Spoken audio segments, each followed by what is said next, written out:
لوگ اپنے بچوں کو دم کروانے، اپنے کاروبار کی دعا کروانے آتے، اپنی بہنوں بیٹیوں کے رشتے کے لیے آتے۔ بلال ان کی مدد کرتا رہتا، جو اس سے ہو سکتا وہ ان کے لیے کرتا۔ ایک دن بلال کے پاس قریبی گاؤں کی ایک بچی لائی گئی۔ بچی کو دورے پڑتے تھے اور وہ کئی کئی دنوں کے لیے بے ہوش ہو جاتی تھی۔ سب یہی کہتے تھے کہ اس پر آسیب ہے، لیکن ہر طرح کا دم بھی کروا کے دیکھ لیا تھا، کوئی فرق نہیں پڑا۔ اسی لیے اس بچی کے گھر والے بلال کی شہرت سن کر اس بچی کو اس کے پاس لے آئے تھے۔ بلال نے بچی کو 3 دن دم کیا اور بچی بالکل ٹھیک ہو گئی۔ اس واقعے کے بعد تو بلال کی دھوم دور دور تک مچ گئی۔ لوگ بہت دور دور سے اپنے مسئلے لے کر آتے اور بلال سے علاج کروا کر شفا پاتے۔ جمیل جٹ اپنے بیٹے سے بہت خوش تھا۔ آخر اس کا بیٹا اتنا قابل اور نیک جو تھا، اس کی زبان میں اتنی تاثیر تھی تو اسے اپنے بیٹے پر فخر کیوں نہ ہوتا۔ یہی سب سمجھتے تھے کہ یہ سب اس لیے ہے کہ بلال حافظ قرآن ہے اور ہر وقت اللہ کا کلام پڑھتا رہتا ہے، لیکن اصل کہانی کچھ اور تھی جس سے سوائے بلال کے اور کوئی بھی واقف نہیں تھا۔ لیکن جب وہ کہانی سب کے سامنے آئی تو حیرت سے لوگوں کی آنکھیں کھلی کی کھلی رہ گئیں۔ لوگوں کی واہ واہ اور داد سے آہستہ آہستہ بلال مغرور ہوتا گیا اور پھر اس نے لوگوں سے باقاعدہ اپنی محنت کے پیسے مانگنا شروع کر دیے۔ بلال بھائی، یہ میرا بیٹا ہے، پیدائشی طور پر یہ اس کے دل میں سوراخ ہے۔ پہلے ہی میں نے بہت منتوں مرادوں سے بیٹا مانگا ہے، اور اب اگر اللہ نے دے دیا ہے تو وہ بھی پیدائشی بیمار۔ آپ کی بڑی مہربانی ہوگی، اس کو ٹھیک کر دو۔ ڈاکٹر آپریشن کا بول رہے ہیں۔ یہ ننھی سی جان کیسے اتنی تکلیف برداشت کر سکے گا؟ ساتھ والے گاؤں سے آئے اکبر نے بلال کے آگے ہاتھ جوڑتے ہوئے کہا کہ اکبر بھائی، ایسے نہ کریں، میں کوشش کرتا ہوں آپ کا بچہ بالکل ٹھیک ہو جائے گا۔ لیکن بلال نے اکبر کے جڑے ہوئے ہاتھ اپنے ہاتھوں میں لے کر کہا، لیکن کیا بلال بھائی؟ اکبر نے پریشانی سے پوچھا۔ لیکن یہ کہ اس کے لیے کچھ پیسے لگیں گے اور آپ کا کام ہو جائے گا، بلال نے اکبر کو دو ٹوک انداز میں کہا۔ اکبر بلال کی طرف دیکھتا رہ گیا کہ یہ وہی بلال ہے جو ایک لفظ نہیں بولتا تھا اور آج منہ پھاڑ کر پیسے مانگ رہا ہے۔ لیکن اکبر نے کچھ کہا نہیں اور پیسوں کی حامی بھر لی، کیونکہ اسے تو اپنے بچے کی زندگی اور صحت چاہیے تھی۔ بلال نے اکبر سے کہا کہ وہ جمعرات کو بچے کو لے کر آئے۔ بچے کو 3 دن آنا پڑے گا، 3 دن دم ہوگا۔ اگر تو اس دوران بچہ ٹھیک ہو گیا تو صحیح ہے، ورنہ 3 دن پھر مزید دم کرنا پڑے گا۔ بلال نے تفصیل سے سمجھایا تو اکبر نے حامی بھری اور چلا گیا۔ بلال کی اب چاندی ہو گئی تھی۔ وہ لوگوں کے مرض کے حساب سے پیسے مانگتا اور لوگوں کو اس پر اتنا یقین تھا کہ وہ جتنے بھی پیسے مانگتا ہے وہ اسے بغیر کسی ہچکچاہٹ کے دے دیتے تھے۔ اکبر کے بیٹے کو بلال نے 2 دن علاج کیا تھا اور وہ ٹھیک ہو گئی۔ پھر بھی تیسرے دن بلال نے اسے دم کیا۔ اس کا علاج مکمل ہو گیا اور جب 3 دن بعد اس کی رپورٹس کروائیں تو سب کچھ ٹھیک آیا۔ اکبر نے تو جیسے خوشی کے مارے وہ پاگل ہی ہو گیا تھا۔ بلال کا کام چل نکلا تھا۔ کبھی وہ پتے کی پتھری کا علاج کرتا تو کبھی وہ جگر کی خرابی کا، چھری والا دم کرتا یا کینچی سے علاج کرتا۔ لوگ یقین کر کے آتے اور شفا پاتے۔ ابھی تک ایسا نہیں ہوا تھا اس کا ایک بھی مریض صحت یاب نہ ہوا ہو، لیکن جو کبھی نہیں ہوتا وہ کبھی تو ہوتا ہے۔ جہاں بہت سے لوگ بلال کو چاہتے تھے، اس پر یقین کرتے تھے، وہیں کچھ لوگ بلال سے جیلس بھی ہوتے تھے، اور اب تو بلال بھی اپنے آگے کسی کو کچھ نہیں سمجھتا تھا۔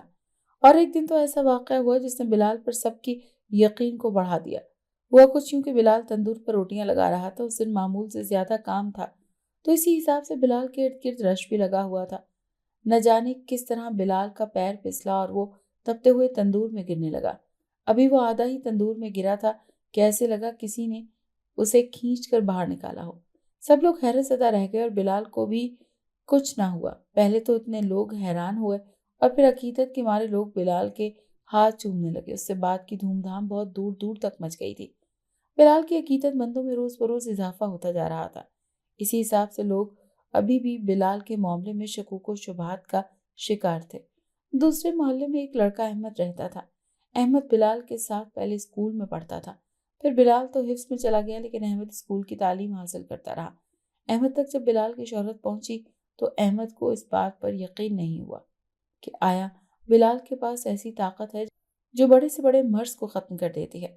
لیکن اس نے بلال کے بارے میں بہت سے قصے سنے ہوئے تھے، پھر بھی اس نے بلال کو آزمانے کا سوچا۔ اس نے ایک منصوبہ بنا کر بلال کے پاس جا پہنچا۔ بلال، کیسے ہو تم؟ کیا تم نے مجھے پہچانا؟ احمد نے خوشگوار اور گرم جوشی سے بلال کو مخاطب کرتے ہوئے کہا۔ ہاں ہاں، پہچان لیا ہے میں نے۔ تم احمد ہو نا؟ گورنمنٹ اسکول میں میرے ساتھ پڑھتے تھے؟ بلال نے قدرے روکھے انداز میں کہا۔ ہاں بالکل صحیح پہچانا تم نے۔ احمد نے خوش ہوتے ہوئے کہا۔ کہو کیسے آنا ہوا؟ بلال نے پوچھا تو احمد نے چونک کر اسے دیکھا۔ میں بہت بیمار ہوں، ڈاکٹر نے مجھے جواب دے دیا ہے، احمد نے روتے ہوئے کہا۔ کیا بیماری ہے تمہیں؟ بلال نے کہا۔ جگر کا مسئلہ ہے، احمد نے پریشانی سے کہا۔ تو مجھ سے کیا چاہتے ہو؟ بلال نے دو ٹوک پوچھا۔ مجھے تم سے علاج کروانا ہے، مجھے اس بیماری کو شکست دینی ہے، احمد نے کہا۔ ٹھیک ہے علاج ہو جائے گا، لیکن بلال نے ابھی تک اتنا ہی کہا تھا کہ احمد نے اسے دو ٹوک کہا۔ ہاں ہاں، میں تمہاری فیس ادا کر دوں گا۔ احمد نے حامی بھر لی۔ بلال نے اس کا علاج شروع کیا تو ایک بات نے اسے حیران کر دیا اور غصہ بھی دلا دیا، اسی لیے بلال نے اس کا علاج روک دیا اور اس نے احمد سے کہا کہ اگلے دن دوبارہ آنا۔ احمد حیران ہوتا ہوا اگلے دن دوبارہ بلال کی طرف گیا تو بلال نے اسے بہت غصے سے کہا کہ یہ تم نے اچھا نہیں کیا، تم نے مجھ سے جھوٹ بولا کہ تمہیں جگر کی بیماری ہے، تمہیں تو کوئی مسئلہ نہیں ہے، تم بالکل ٹھیک ہو۔ بلال نے غصے سے کہا تو احمد شرمندہ ہو گیا اور اسے اپنی صفائی دینے کے لیے کہ سمجھ نہیں آ رہی تھی کہ اب کیا کہے۔ تم سمجھ رہے تھے کہ میں ڈھونگ کرتا ہوں، میں لوگوں کے ساتھ جھوٹ بولتا ہوں، لیکن تمہیں کیا پتا کہ میں کس طرح یہ علاج کرتا ہوں۔ بلال شدید برہم تھا اور احمد تو شرمندگی کے مارے نظر بھی نہیں اٹھا رہا تھا۔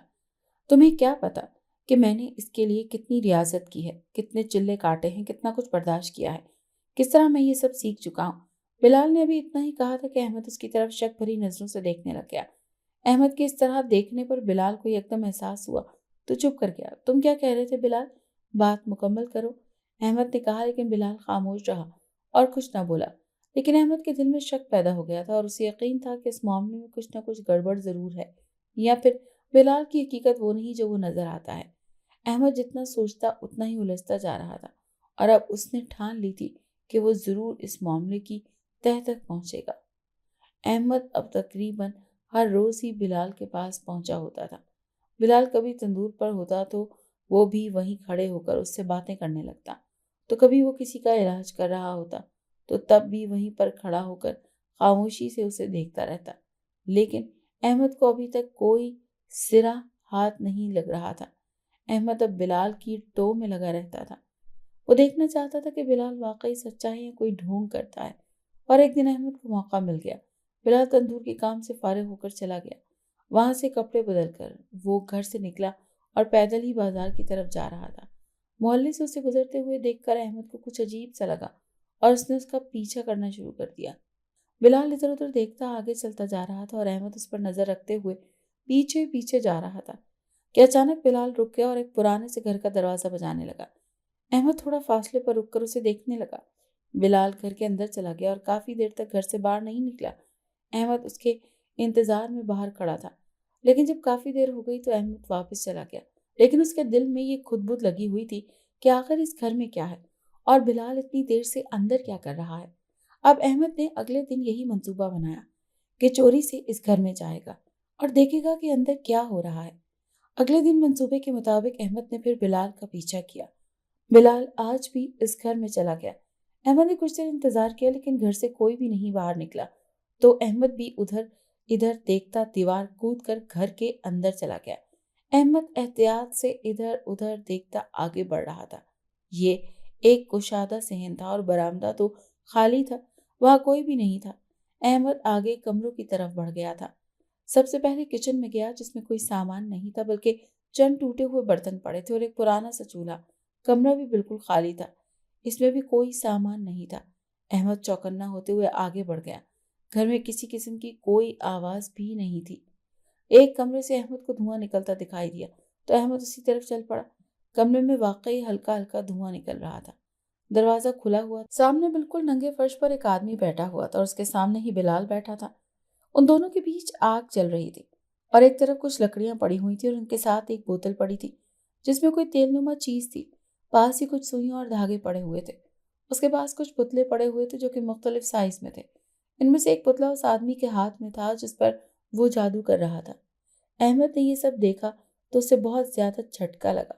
وہ سوچ بھی نہیں سکتا تھا کہ بلال ایسی کسی سرگرمیوں میں بھی مصروف ہو سکتا ہے۔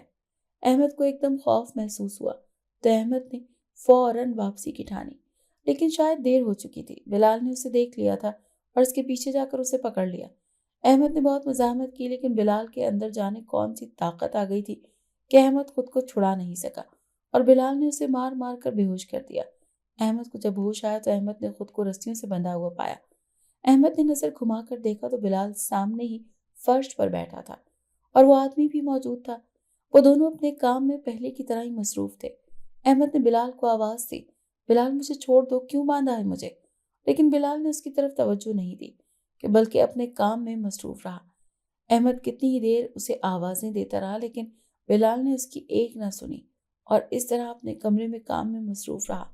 آخرکار بلال جب اپنے کام سے فارغ ہو گیا تو احمد کی طرف متوجہ ہوا۔ کیا مسئلہ ہے؟ کیوں چلا رہے ہو؟ بلال نے درستی سے پوچھا۔ تم نے مجھے یہاں کیوں باندھا رکھا ہے؟ احمد نے غصے سے پوچھا۔ تم نے ہی مجھے مجبور کیا ہے کہ تمہارے ساتھ یہ سلوک کیا جائے۔ تمہیں کس نے کہا تھا کہ میرے پیچھے آؤ؟ کیوں تمہیں چین نہیں ہے؟ بلال نے غصے سے احمد کو کہا۔ میں تمہارے بارے میں شروع سے کچھ شکوک کا شکار تھا اور اب میرے شک کو یقین کا راستہ مل گیا۔ میں اب لوگوں کے سامنے تمہارا چہرہ لے آؤں گا، احمد نے کہا تو بلال بے اختیار زور زور سے کہکے لگانے لگا اور کتنی پاگلوں کی طرح ہنستا رہا اور کمرے میں گول گول گھومتا رہا۔ احمد بلال کو بے بسی بھرے غصے سے دیکھ رہا تھا کیونکہ وہ ابھی کچھ کر نہیں سکتا تھا۔ تم میرا کچھ بگاڑ نہیں سکتے، کچھ بھی نہیں، بلال نے کچھ دیر رک کر انگلی سے احمد کی طرف اشارہ کرتے ہوئے کہا اور پھر زور زور سے ہنسنے لگا۔ جب وہ ہنس ہنس کر تھک گیا تو احمد کے سامنے بیٹھ گیا۔ تم میرا کچھ نہیں بگاڑ سکتے، کچھ بھی نہیں، اور رہی بات لوگوں کی تو لوگ تمہاری بات کا بالکل یقین نہیں کریں گے، تم جتنی مرضی کوشش کر کے دیکھ لو۔ یہ کہتے ہوئے بلال نے احمد کی رسی کھول دی۔ جاؤ اور جا کر لوگوں کو میرا سچ بتاؤ، میں بھی دیکھنا چاہتا ہوں کہ لوگ تمہاری بات کا یقین کرتے ہیں یا نہیں۔ یہ کہتے ہوئے بلال نے دروازے کی طرف جانے کا اشارہ کیا۔ احمد نے بے یقینی سے بلال کی طرف دیکھا اور پھر ارد گرد دیکھا اور اٹھ کر باہر کی طرف بھاگا۔ اسے یقین نہیں آ رہا تھا کہ واقعی بلال نے اسے چھوڑ دیا ہے۔ اگلے دن احمد ہوٹل پر آ کر بیٹھ گیا اور بلال پر نظر رکھنے لگا کہ وہ دوپہر میں ایک آدمی آیا جو اپنی بیوی کا علاج کروانا چاہتا تھا۔ اس کی بیوی کو بچوں کا مسئلہ تھا، وہ پیدائش سے پہلے ہی فوت ہو جاتے تھے۔ بلال نے ساری تفصیل لے لی اور اگلے دن کا ٹائم دے دیا۔ احمد نے نوٹ کیا کہ بلال کبھی بھی فوراً علاج شروع نہیں کرتا بلکہ اگلے دن یا 2 دن بعد کا وقت دیتا ہے۔ احمد اگلے دن اسی وقت کے مطابق وہاں موجود تھا جو بلال نے اس جوڑے کو دیا تھا۔ وہ دیکھنا چاہتا تھا کہ بلال کس طرح علاج کرتا ہے۔ بلال نے اپنا عمل شروع کیا تو کچھ دیر گزری کہ وہ عورت درد سے چلانے لگی اور درد سے دوہری ہوتی جا رہی تھی۔ وہ آدمی پریشانی سے کبھی اپنی بیوی کو اور کبھی بلال کو دیکھتا جاتا تھا۔ وہ عورت اپنے پیٹ پر ہاتھ رکھے درد برداشت کرنے کی کوشش کر رہی تھی۔ چند لمحوں بعد جیسے ہی اس نے چلانا بند کر دیا اور پرسکون ہو گئی۔ احمد تو حیران رہ گیا کہ یہ کیا ماجرا ہے۔ آپ کا آپریشن ہو گیا ہے، اب کل دوبارہ آنا، میں چیک اپ کروں گا، آپریشن کامیاب بھی ہے اور نہیں، بلال نے اس جوڑے سے کہا تو احمد بے اختیار بول پڑا۔ ارے کون سا آپریشن؟ کیسا آپریشن؟ جھوٹ بولتا ہے، یہ بکواس کرتا ہے، کوئی علم نہیں ہے اس کے پاس، کوئی علاج کرنا نہیں آتا اس کو، یہ صرف جادو کرتا ہے اور وہ بھی کالا جادو۔ احمد کے کہنے پر بہت سے لوگوں کی نظریں اٹھا کر بلال کی طرف دیکھا لیکن بلال کچھ نہیں بولا بلکہ خاموش رہا۔ تم لوگ اس کی باتوں میں مت آؤ، یہ ڈھونگی ہے۔ ابھی احمد نے اتنا ہی کہا تھا کہ ایک دم احمد کا منہ ایک طرف سے ٹیڑھا ہونا شروع ہو گیا۔ وہ بولنے کی کوشش کرے لیکن اس سے بولا نہیں جا رہا تھا۔ احمد کو لقوہ مار گیا تھا۔ وہاں موجود سب لوگ حیران تھے اور ایک دوسرے کو اللہ کے قہر سے ڈرا رہے تھے۔ احمد کو لقوہ مار رہا تھا اور لوگ یہی سمجھ رہے تھے کہ اس نے فرشتہ جیسے بلال پر شک کیا تھا، اسی لیے اللہ نے اسے سزا دی ہے۔ لوگ توبہ توبہ کرنے لگے، الٹا احمد کو کہنے لگے بلال سے معافی مانگ لو، شاید اللہ تمہیں معاف کر دے۔ لیکن احمد حقیقت سے واقف تھا لیکن اب کچھ کر نہیں سکتا تھا۔ بلال ایک بار پھر اپنی چال میں کامیاب ہو گیا۔ احمد کا علاج چل رہا ہے لیکن اندر سے احمد یہ جانتا تھا کہ اس کا کوئی فائدہ نہیں ہونے والا۔ جب تک بلال کے جادو کا اثر ہے تب تک یہ لقوہ ٹھیک نہیں ہوگا۔ احمد زیادہ تر گھر میں ہی رہتا تھا۔ اسے دن میں بھی اپنے کمرے میں لیٹا ہوا تھا کہ بھائی نے آ کر بتایا کہ بلال بھائی آئیے اور وہ آپ سے ملنا چاہتے ہیں۔ احمد یوں تو بلال کی شکل بھی نہیں دیکھنا چاہتا تھا لیکن پھر بھی اس نے اپنے بھائی کو اشارہ کیا اور اسے ادھر اندر بھیج دیا۔ احمد کا بھائی بلال کو اندر لے آیا۔ احمد نے اسے کمرے سے چلے جانے کا کہہ دیا کیونکہ وہ بلال سے اکیلے میں بات کرتا تھا۔ ہاں بھائی سناؤ، کیسی گزر رہی ہے، کیسا لگ رہا ہے ایسے حالات میں؟ بلال نے دوستانہ انداز میں بات شروع کر دی۔ آخر میں طنزیہ کہا لیکن احمد خاموش نظروں سے اسے دیکھتا رہا۔ ارے میں بھی کتنا پاگل ہوں، پتہ بھی ہے کہ تم تو بول نہیں سکتے پھر بھی تم سے پوچھ رہا ہوں، بلال نے کہا تو احمد غصے بھری نظروں سے اسے دیکھنے لگا۔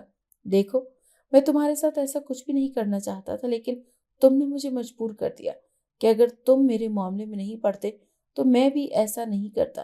سب تمہاری غلطی ہے، بلال نے کہا تو احمد بے بسی سے اسے دیکھتا رہ گیا۔ تمہیں بہت تجسس تھا نا میرے بارے میں جاننے کا، میرا پیچھا کرنے کا، لوگوں سے میرے بارے میں اول فول بکنے کا۔ بلال نے غصے سے کہتے ہوئے احمد کی طرف دیکھا۔ چلو آج پوچھو جو پوچھنا چاہتے ہو، میں سب بتاؤں گا۔ چلو پوچھو، شاباش۔ آخر میں بلال ایک دم چلا اٹھا۔ لیکن نہیں، تم کیسے پوچھو گے؟ میں خود ہی تمہیں بتاتا ہوں، بلال نے جیسے مہربانی کر کے کہا۔ اب جب کہ تم بول نہیں سکتے تو میں تمہیں سب بتاتا ہوں۔ یہ آج سے 5 سال پہلے کی بات ہے، جب میں نیا نیا حفظ کرنے مدرسے میں داخل ہوا تھا۔ مجھے ابا نے وہاں چھوڑ دیا تھا اور مجھے وہیں سے ہی مدرسے کے ہاسٹل میں رہنا تھا۔ میرا وہاں بالکل بھی دل نہیں لگتا تھا۔ میں نے سب سے الگ تھلگ ایک کونے میں بیٹھا رہتا۔ میری عمر کے لڑکے پڑھائی بھی کرتے اور کھیلتے کودتے بھی تھے، لیکن شاید میرا رجحان کچھ الگ تھا۔ وہ دن بھی باقی دنوں کی طرح ایک عام سا دن تھا۔ میں اسی طرح ایک کونے میں بیٹھا ہوا تھا کہ میرے پاس ایک آدمی آ کر بیٹھ گیا۔ میں نے چونک کر اسے سر اٹھا کر دیکھا تو مسکرانے لگا۔ میں بھی مسکرا دیا۔ تم یہاں اکیلے کیوں بیٹھے ہو؟ میں اکثر یہاں آتا رہتا ہوں تو تمہیں ادھر ہی بیٹھا دیکھتا ہوں، ایسا کیوں ہے؟ اس نے سادہ سے انداز میں پوچھا۔ بس ویسے ہی میرا دل نہیں لگتا، میں نے بدلے میں جواب دیا۔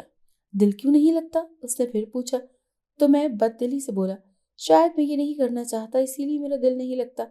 میری بات پر اس آدمی نے سر ہلا دیا۔ ٹھیک ہے، اگر تم چاہو تو میں تمہیں ایک کام سکھا سکتا ہوں، اس میں تمہیں مزہ آئے گا اور تمہیں دل بھی خوب لگے گا۔ کہو، سیکھنا چاہو گے؟ اس نے مجھ سے پوچھا تو میں نے بد دلی سے سر ہلا دیا۔ میں کل آؤں گا تو میرے ساتھ چلنا، اس نے کہا تو میں بولا کہ کدھر جانا ہے؟ میرے گھر، ڈرو نہیں، وہ ادھر پاس میں ہی ہے، اس آدمی نے کہا۔ میں نے زیادہ سوچا ہی نہیں کہ کیا کام ہو سکتا ہے۔ اگلے دن وہ آدمی مجھے لینے کے لیے گیا۔ اس وقت مدرسے میں بچوں کو 2 گھنٹے تک آرام کے لیے بریک ہونا تھا، اسی لیے میں آرام سے اس کے ساتھ چلا گیا۔ کیا کام ہے؟ میں نے تجسس سے پوچھا۔ بہت دلچسپ کام ہے، تمہیں جادو دیکھنا پسند ہے؟ اس نے الٹا مجھ سے سوال کر دیا۔ ہاں، بہت زیادہ، میں نے شوق سے کہا۔ اگر تمہیں وہ جادو سیکھنے کا موقع ملے تو تم جادو سیکھو گے؟ اس آدمی نے کہا۔ ہاں ہاں ضرور، میں نے پرشوق لہجے میں کہا۔ ٹھیک ہے، پھر میں تمہیں جادو سکھاؤں گا اور تمہیں شوق اور محنت سے سیکھنا ہوگا، اس آدمی نے کہا تو میں نے بغیر سوچے سمجھے ہاں کر دی۔ اب میں نے باقاعدہ اس سے جادو سیکھنا شروع کر دیا۔ میں روز اس کے گھر چلا جاتا اور اسے جادو سیکھتا اور وہ روز روز مجھے کچھ نہ کچھ نیا سکھاتا۔ آہستہ آہستہ میری دلچسپی اس میں بڑھتی جا رہی تھی اور 1 ماہ میں ہی میں اس میں بہت طاق ہو گیا۔ وہ آدمی مجھ سے بہت خوش ہوا۔ اس نے مجھے اپنے 2 موکل جن تحفے کے طور پر دے دیے۔ میں تو جیسے ہواؤں میں اڑنے لگا۔ وہ 2 جن میرے ساتھ ہر وقت رہتے ہیں، میرا ہر کام پورا کرتے ہیں، وہ میرے جتنے کمالات بھی رکھتے ہیں، وہ سب ان جنات کی وجہ سے ہے، بلکہ ابھی بھی میرے ہی ساتھ ہیں۔ تمہارے ساتھ بھی جو ہوا وہ انہوں نے میرے کہنے پر کیا۔ خیر، جادو سیکھنے اور دیکھنے کے شوق نے میرا دھیان پڑھائی کی طرف سے بالکل ہٹا دیا تھا۔ میں جو پہلے تھوڑا بہت سبق یاد بھی کر لیتا، اب تو بالکل بھی کبھی کھول کر بھی نہیں دیکھتا۔ مجھے مدرسے کے اساتذہ بہت ڈانٹتے اور سزا بھی دیتے، لیکن میرا ذہن اب پڑھائی کی طرف مائل نہیں ہوتا۔ ایک دن اسی طرح استاد نے مجھ سے سبق سنا تو مجھے نہیں آیا، انہوں نے مجھے سزا دی اور سبق یاد کرنے کا بھی کہہ دیا۔ میں نے اپنے مددگار جن سے ان کی زبان بند کروا دی۔ مدرسے میں سب حیران تھے کہ استاد صاحب کو اچانک کیا ہوا، لیکن میں اندر ہی اندر اپنی فتح پر بہت خوش تھا۔ اور اسی طرح ایک دن موقع پاتے ہی میں نے استاد کو یہ بھی کہہ دیا تھا کہ دیکھ لیا آپ نے مجھے ذلیل کرنے کا انجام، ابھی تو صرف زبان بند کروا دی ہے، کل کو اگر آپ نے میرے ساتھ کچھ اور کیا تو سوچو میں کیا کیا کر سکتا ہوں۔ میری بات پر استاد صاحب کچھ بولے تو نہیں، لیکن میں نے ان کی آنکھوں میں واضح طور پر خوف محسوس کیا۔ اس دن کے بعد مجھے بھی مدرسے میں کوئی دلچسپی نہیں تھی اور کوئی کچھ کہتا بھی نہیں، میں اسی طرح سزا دیتا۔ ایک دن بھی ایک لڑکے سے میری کسی بات پر منہ ماری ہو گئی تھی۔ میں غصے سے جنات کی مدد سے اس لڑکے کا دل بند کروا دیا۔ وہ لڑکا موقع پر مر گیا۔ مدرسے میں سب بہت ڈر گئے تھے۔ مدرسہ انتظامیہ نے مجھے پولیس میں دینے کا فیصلہ کیا۔ اب میرا وہاں رہنے کا کوئی کام نہیں تھا، اسی لیے میں نے وہاں سے بھاگ جانے کا فیصلہ کیا اور میں سیدھا اس آدمی کے پاس گیا۔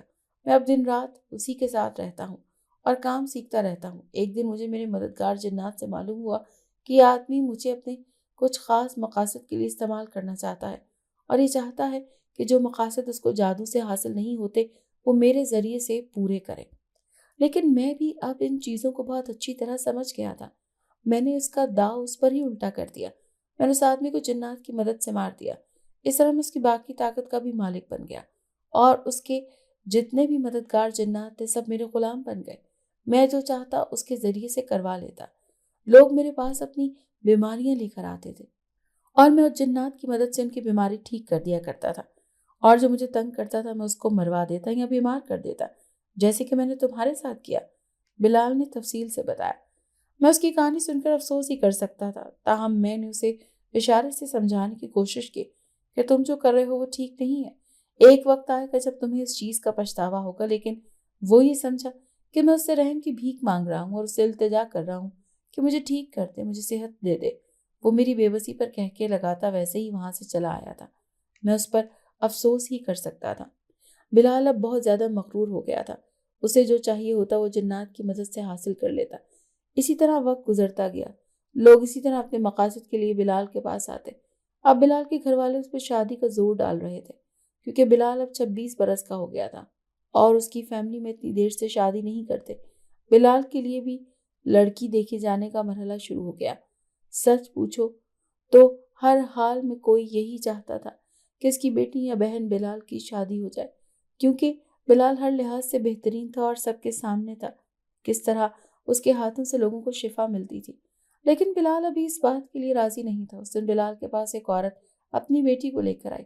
اس لڑکی کی آنکھوں کا کوئی مسئلہ تھا۔ بلال نے اس کا علاج شروع کیا۔ دوران علاج بلال کو وہ لڑکی بہت پسند آئی تھی۔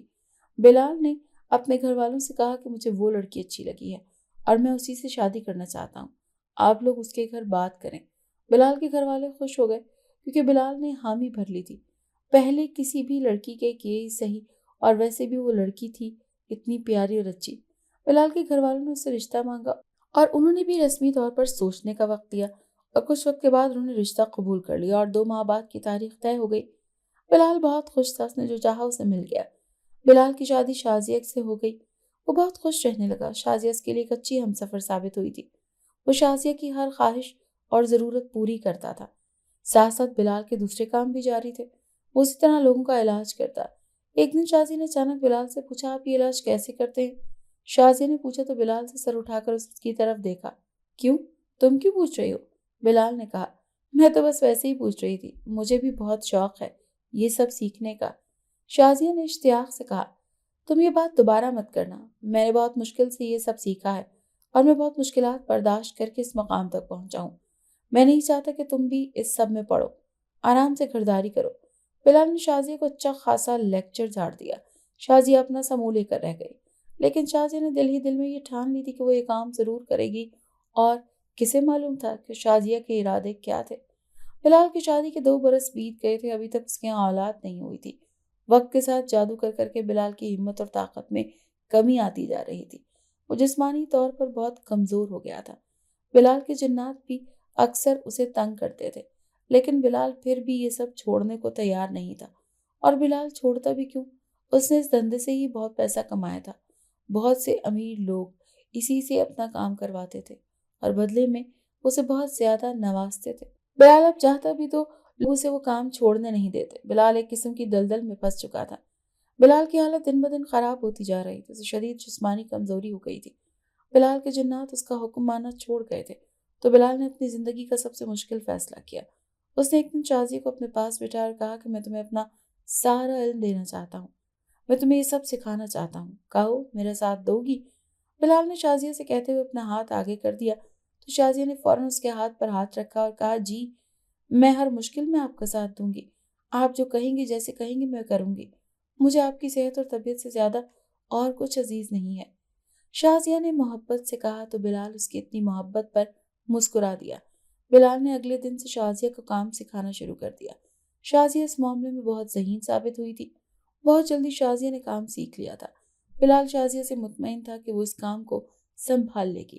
بلال نے تقریباً سارا کام شازیہ کو سونپ دیا تھا۔ اب بس ایک آخری کام کرنا تھا کہ شازیہ کے سپرد اپنے جنات بھی کرنے تھے، تاکہ شازیہ پورے طور پر کام کو سنبھال لے اور بلال اپنی صحت کی طرف توجہ دے، جو کہ جادو کی وجہ سے بہت زیادہ خراب ہو گئی تھی، اور اب اس کام کے لیے چاند کی 14ویں رات کا انتظار تھا۔ بلال اپنے طور پر سب انتظام کیے ہوئے تھا۔ وہ اور شازیہ اسی پرانی مکان میں چلے گئے تھے جہاں پر کبھی بلال نے یہ سب کام سیکھا تھا۔ بلال نے اسی طرح آگ جلا لی اور ایک طرف خود بیٹھ گیا اور دوسری طرف شازیہ کو بٹھا لیا۔ وہ جنات جو بلال نے اپنے گرو کو جان سے مار کر حاصل کیے تھے، وہ اب اپنی مرضی سے شازیہ کے حوالے کر رہا تھا۔ بلال کو اپنی محبت پر یقین تھا، لیکن اسے نہیں معلوم تھا کہ وہ کتنی بڑی مصیبت میں گرفتار ہونے جا رہا ہے۔ بلال اور شازیہ ساری رات اسی طرح بیٹھے رہے اور پھر صبح تک جب بلال نے سارا علم اور جنات شازیہ کے حوالے کر دیے تو ایک دم سے بے ہوش ہو کر گر گیا۔ شازیہ کی حالت بھی اس وقت ٹھیک نہیں تھی۔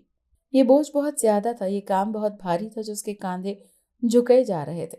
دن چڑھتے آہستہ آہستہ شازیہ کی حالت بہتر ہوئی تو تب تک بلال بھی ہوش میں آ چکا تھا۔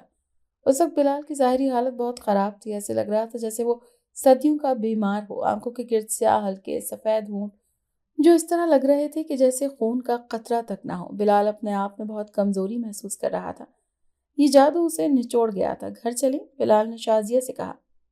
جی چلتے ہیں، شازیہ بھی جھٹ تیار ہو گئی۔ شازیہ اپنے کچھ سوچوں میں گم تھی اور بلال اپنے ہی دھیان میں تھا۔ دونوں گھر پہنچے تو آگے احمد بیٹھا ہوا تھا۔ بلال اس کو دیکھ کر چونک گیا۔ احمد اس وقت بالکل ٹھیک ٹھاک صحت مند حالت میں موجود تھا اور بلال کے چونکنے کی بھی یہی وجہ تھی۔ احمد بلال کو دیکھ کر مسکرانے لگا اور کہنے لگا، آؤ بلال، کہو کیسے ہو؟ مجھے دیکھ کر حیران ہو رہے ہو؟ احمد نے کہا تو بلال نے سر کو جھٹکا دیا، جیسے کہہ رہا ہو کہ مجھے تمہاری کوئی پرواہ نہیں ہے۔ تم جاننا نہیں چاہو گے کہ تمہارے جادو کے باوجود ٹھیک کیسے ہو گیا؟ احمد نے مسکراتے ہوئے کہا، ہاں بتاؤ کیسے ٹھیک ہو گئے؟ بلال نے جیسے سر چڑھتے ہوئے کہا تو احمد جیسے اس کی بے بسی پر ہنسنے لگا۔ یہ سب شازیہ کی وجہ سے ممکن ہوا ہے۔ احمد نے جیسے انکشاف کیا تو بلال ایک دم ہکا بکا ہو کر رہ گیا۔ کمینے، خبردار اگر تو نے شازیہ کا نام بھی اپنی زبان سے لیا تو۔ بلال ایک دم غصے میں آ کر احمد پر چڑھ دوڑا، اس کا گریبان پکڑ لیا، لیکن احمد نے آہستہ سے بلال کا ہاتھ اپنے گریبان سے ہٹا دیا۔ آج نہیں بلال، آج تمہارا دن نہیں ہے، احمد نے نرمی سے کہا تو بلال حیرانی سے پیچھے ہٹ گیا۔ ہاں تو تم لازمی یہ جاننا چاہو گے کہ میں ٹھیک کیسے ہو گیا؟ تو میں کہہ رہا تھا کہ یہ سب شازیہ کی وجہ سے ممکن ہوا۔ شازیہ جیسے ہی تم سے سارے جنات اور جادو حاصل کر لیا تو پہلا حکم جنات کو یہی دیا کہ میرا جادو ختم کر دیں، مجھے صحت واپس دے دیں، اور دیکھو اب میں بالکل صحیح سلامت کھڑا ہوں۔ اس نے کہا تو بلال شازیہ کی طرف شک بھری نظروں سے دیکھنے لگا۔ احمد سچ کہہ رہا ہے کیا؟ بلال نے غصے سے شازیہ سے پوچھا۔ ہاں بلال، احمد بالکل سچ کہہ رہا ہے۔ جنات کو میں نے ہی حکم دیا تھا کہ احمد کو صحت مند کر دیں، اور دیکھیں جنات نے میرا حکم فوری طور پر پورا کر دیا۔ آپ کو تو خوش ہونا چاہیے۔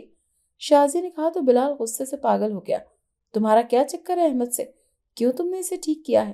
بلال غصے سے چلاتے ہوئے کہہ رہا تھا، میں اور احمد ایک دوسرے کو پسند کرتے تھے، ہم دونوں شادی کرنا چاہتے تھے، لیکن تمہارے حکم کی وجہ سے جب احمد بیمار ہوا تو میرے گھر والوں نے احمد کے ساتھ میرے رشتے کو انکار کر دیا اور کوئی نیا رشتہ ڈھونڈنے لگے۔ لیکن مجھے تو بس احمد چاہیے تھا، لیکن میرے گھر والے تب تک نہ مانتے جب تک احمد صحت یاب نہ ہو چکا ہوتا۔ اسی لیے میں نے ایک پلان بنایا جس سے ایک تو میرا احمد ٹھیک ہو جاتا اور دوسرا میرا بدلہ بھی پورا ہو جاتا۔ شازیہ نے ابھی اتنا ہی کہا تھا کہ بلال نے چونک کر اس کی طرف دیکھا۔ بدلہ؟ کون سا بدلہ؟ بلال نے حیرانی سے کہا۔ ہاں بدلہ، اپنے باپ کی موت کا بدلہ۔ شازیہ نے نفرت سے کہا تو بلال الجھ کر شازیہ کی طرف دیکھنے لگا۔ ایک ہی بار میں سب بتا دوں، کیوں پہیلیاں بجھوا رہی ہو؟ بلال نے اکتاہٹ بھرے انداز میں کہا۔ میرا باپ جو تمہاری طرح ایک جادوگر تھا، جس کے پاس بہت سے جنات غلام تھے جو اس کا ہر حکم پورا کرتے تھے، اس کی ایک ہی خواہش تھی کہ اس کا بھی ایک بیٹا ہوتا جو اس کے بعد اس کی جادوئی طاقتوں کو سنبھالتا، اور پھر ایک دن اس کو ایک لڑکا ملا جو اسے پہلی ہی نظر میں بہت اچھا لگا، اتنا اچھا کہ اس نے سوچا کہ کاش یہ میرا بیٹا ہوتا، اور اس نے اسے بیٹا بنا لیا۔ اس نے اسے جادوئی دنیا کے اسرار و رموز سکھانے کی شروع کر دیے۔ وہ چاہتا تھا کہ جب وہ لڑکا سب کچھ سیکھ جائے تو اسے اپنا داماد بنا لے گا اور اس کی شادی اپنی بیٹی سے کر دے گا، لیکن ایسا ہو نہیں سکا۔ شازیہ دکھ بھرے لہجے میں کہہ رہی تھی تو بلال اور احمد خاموشی سے سن رہے تھے۔ کیوں تمہاری شادی کیوں نہ ہو سکی اس لڑکے سے؟ بلال نے پوچھا۔ میں نے کب کہا کہ میری شادی نہیں ہو سکی؟ تمہیں پتا ہے اس لڑکے نے میرے باپ کے ساتھ کیا کیا؟ اس نے میرے باپ کو قتل کر دیا اور اس کی ساری طاقتیں اور جنات غلام چھین لیے۔